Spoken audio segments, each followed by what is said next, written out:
डहाणू उत्पादन शुल्क विभागाची धडक कारवाई समोर आली आहे। डहाणू उत्पादन शुल्क विभागाने धडक कारवाई करत विदेशी मद्यासह 31,53,240 रुपयांचा एवज जप्त केला आहे।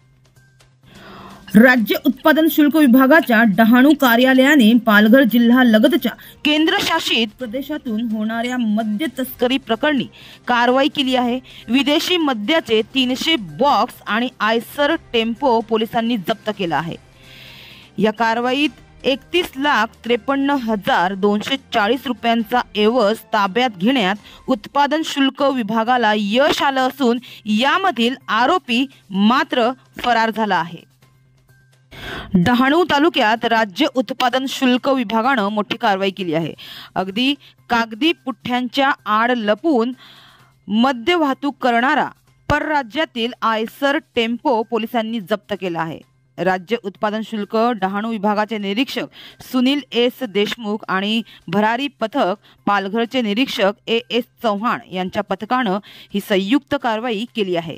ही कारवाई 4 फेब्रुवारी रोजी करण्यात आली।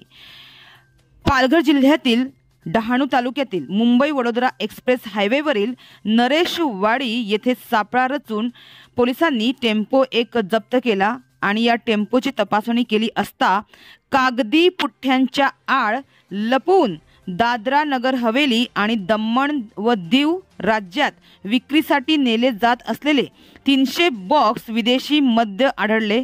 हे सर्व बॉक्स महाराष्ट्राच्या बाहेर विक्रीसाठी नेत असताना उत्पादन शुल्क विभागाच्या पथकानं ही मोठी कारवाई केली आहे।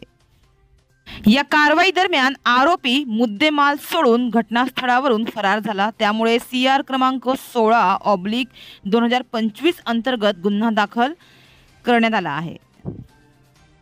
माहितीनुसार आयसर पोलिसांनी या कारवाईत आयसर टेम्पोसह 31,53,240 रुपयांचा एवज जप्त केला आहे। मात्र हा एवज जप्त करण्यात आला असला तरी टेम्पो चालक मात्र फरार झाला आहे। तर ही कारवाई राज्य उत्पादन शुल्क विभागाचे आयुक्त विजय सूर्यवंशी यांच्या मार्गदर्शनाखाली सह आयुक्त प्रसाद सुर्वे, विभागीय आयुक्त प्रदीप पवार, कोकण विभागाचे अधीक्षक सुधाकर कदम, पालघरचे उप अधीक्षक BN भुतकर यांच्या मार्गदर्शनाखाली ही कारवाई करण्यात आली आहे। तर फरार आरोपी विरुद्ध गुन्हा दाखल करण्यात आला असून याबाबतचा अधिक तपास राज्य उत्पादन शुल्क विभाग डहाणूचे निरीक्षक सुनील देशमुख हे करीत आहे।